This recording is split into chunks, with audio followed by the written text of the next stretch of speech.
What's going on, guys? It's Young Wealth. Now today we are talking about XLM, and I know the title says that we may have to wait till 2027 because that is the honest truth. Like, I've never seen a 4-year cycle this different. And if we're looking back at and being honest with ourselves, we were in a bull run, and coins and AIs, altcoins were all rallying for the past 2 years. So when people say, is the bull run gonna come in the end of 2025? To be honest with you guys, I have two scenarios for XLM. I have a scenario where Bitcoin has one last drag up to around 130, elevating the price of good investments underneath it. Or we have the scenario where we have one last mild pump, which don't really take us anywhere significant. The reason I'm saying that is not because I don't believe in crypto. The reason I'm saying that is not because I'm foot in the bag. The reason I'm saying that is because we have to look at the economy. Right now, there's a lot of uncertainty. We have the highest inflation since August 2023. Inflation rose by 0.5% in January, the highest increase since August. Okay, and I just want to really watch some of this video to explain it better, and then we're going to get back on explaining why when it comes to XLM, I do believe we can see a run that takes us all the way to at least late 2026. Like, I do believe that these tokens we've seen now, these cheap prices, we might have the chance to accumulate them for an entire year. I'm starting to look at cryptocurrency, I'm starting to look at XLM and all of these coins more. I'm giving them the same view as stocks with a bigger return. Let me say it one more time. I look at these coins the same as stocks with a bigger return, because the amount of dollar cost averaging advantage you can get just off the time scale, it's beautiful. And I want you guys to stay disciplined and stay focused, and I really appreciate all you guys that watch the videos. And I want you to understand, when you get this wealth of XLM, when you get this wealth of whatever other coin you hold, make sure you do well with the wealth. Make sure you do good things with the wealth. Make sure you preserve the wealth and always have a good heart whatever you decide to do in this world. Keep a good heart. Now we're going to watch some of this video so he explains what's going on in the economy, because people don't really tap into the economy. The CPI inflation report was released this morning. Inflation came in hotter than expected. So I'm going to show you what this means for interest rates. Okay, so here's the situation. Headline inflation came in at 3.0%. So that's an increase from 2.9% the prior month. Core inflation came in at 3.3%. So it's also an increase from 3.2% the prior month. So both headline and core inflation accelerated. Headline inflation has now increased for 4 months in a row. Now, I want to show you the highlights of the CPI inflation report. Shelter inflation was the main driver of core inflation. The price of food jumped at a rate of 0.4%, that's month over month. Egg prices have increased by 53% over the past... Pause it right there. Do you see what's happening in the economy? They are sucking people dry of their finances. So if they are sucking people dry of their finances and inflation rates are increasing, we cannot see a bull run. And I'll tell you why. Because if we look at the 4-year cycle, if we look at the COVID crash, that the bounce back after the COVID crash was actually caused by the printers being turned on. I mean, let me break it down in easier forms. If we don't get rate cuts, there will be no printing of the money, because that will cause something we know as hyperinflation. If there's hyperinflation, a lot of these coins will get destroyed, and a lot of the liquidity will pour into Bitcoin, and a lot of these outs will go back to all-time lows. Now, I don't just say this off my own opinion. I have a dude in my Discord, which he's one of the most elite traders I ever spoke to, and he called Bitcoin bottom at around 25k, or was it lower than that? Or he called the exact bottom, and he called the top in the last bull run. He makes multiple calls that just come through all the time. So do not be surprised if we have to wait from now till late 2026 to 2027, because Trump's just got in office. It's going to take a while for him to really stabilize the economy and the markets, okay? So with that being said, we're going to continue to watch a little bit more. But before we do that, I want you guys to understand that price point don't matter. Price point don't matter at these prices, because I've told you already, this is a token that has 50x potential still to this day. It can go to 500 billion. That's not a problem. When we look at what's at 100 billion, what do we see? We see Ethereum at 321 billion. We see Solana almost at 100 billion.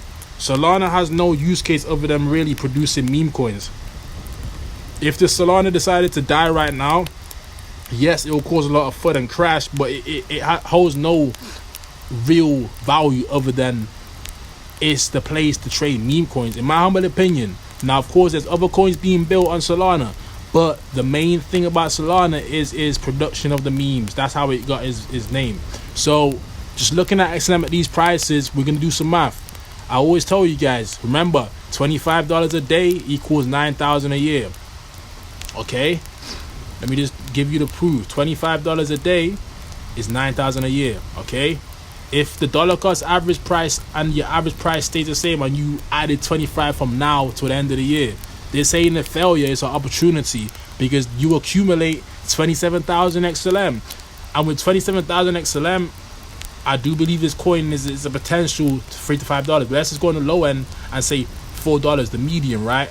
Well, you have over 6 figures, and if you go on the net worth of what you need to be in the top 10% of the world, it's only 93,000. Okay, it's only 93,000. So just knowing what he's explaining here, once you see people think that a 0.4% move increase in inflation is minute, no, that's a big amount, because if you do that over a 10-year span, let's just say that's around, so you doing 6%. Let's say it increase every month for a whole year. That's around, let's just say 6%. You do that for 10 more years, everything's up by 60%. So let's carry on. 12 months. Used vehicle prices increased by 2.2%. Insurance prices increased by 2%. So keep in mind that's the average. And energy prices increased by 1.1%. So I just want to say that's significant, because remember in prior years where energy prices were down year over year, not up. So this is a reversal. Okay, so listen, the Federal Reserve's goal is to get inflation down to a rate of 2.0%, right? Up until this point, you could have said, it looks like they're going to do it.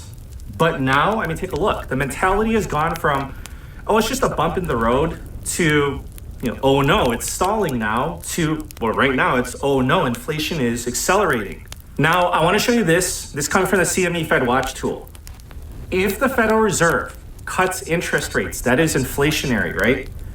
The next Federal Reserve meeting is on March. Exactly what I just said. If they decide to give a Fed cut, that's inflationary. They are not going to do that. Donald Trump is not going to even let that happen. So we can't rely on the economy to, we have to wait till Fed rates. What you want to do is just accumulate through the uncertainty, because right now, not even just in crypto, in every market, housing market, precious metals, stocks, there's uncertainty everywhere, and people are actually on the sidelines thinking, should I do a long or a short? You have to think about how the day traders really think, okay? Some people are really getting ready to short a lot of these coins and a lot of these stocks. And me personally, I do feel like shorting tech stocks within this next, I want to say 6 months, I feel like that might be a good move. Just a gem there, okay? March 19th, before the release of this report, the market expectation was a 96% chance that the Federal Reserve does not cut interest rates at that meeting. So even before, So what does that confirm? There's a 96% chance that you're not cutting rates. So that pretty much means there's not going to be any significant rally. There's just not. Okay? That's my humble opinion. Like, even if they didn't print any money out, smart investors are still going to be cautious. So the retail is broke. Retail lost their money in memes. Who controls the market now? It's the whales, the institutions, and the institutions don't buy on the open market. So if an institution bought $10 billion worth of Bitcoin, you won't even know, because they don't buy on the open market. They probably buy below the price average. And that's what I'm saying. Like, we have to wait for the moment where Bitcoin becomes so scarce that it's no longer an asset you want to really buy. Because I'll break down exactly what will happen once there's only around 14 million Bitcoin left in terms of scarcity. And once that's all squabbled up by these big institutional companies, it's going to make the price of Bitcoin very volatile. Which means that we are going to see people start to trickle down into the XRPs, the XLMs, the QNTs, the HBARs, the Chainlinks, and that's when we're really going to take off. But right now, I don't think it's that time. I feel like we have a while. We could be waiting until late 2026. Now, it could happen. I could be wrong about this. Is just a theory. I could be wrong, and things could take off within this next 6 months. But when I'm looking at the landscape of the economy, I don't see a reason why they're going to cut the rates. I don't see a reason why they'll cut the interest rates. It just won't happen. So with that being said, I hope you guys really understood my point of view here. You shouldn't look at me telling you we have to wait till 2027 as a bad thing. You should look at that and think that's an extra 2 years of accumulation. This is opportunity. I do believe we have another rally to put maybe 130 at most, and after that, I feel like it'll be the most mild anticlimactic out season, because we've had an out season in a new narrative, which was AI. We had that a year ago, 2023.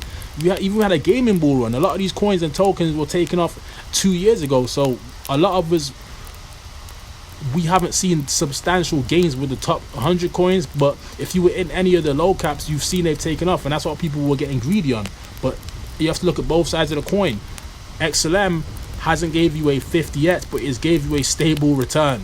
And over 10 years, over 5 years, over 2 years, you will outcompete the majority of these greedy people that want to put their money in risky investments. In my opinion, XLM is not a risky investment, because for the mere fact it's tied in with majority of financial instruments across the globe. So with that being said, I hope you guys enjoyed the video. Smash the like button, hit the subscribe button. I'm out.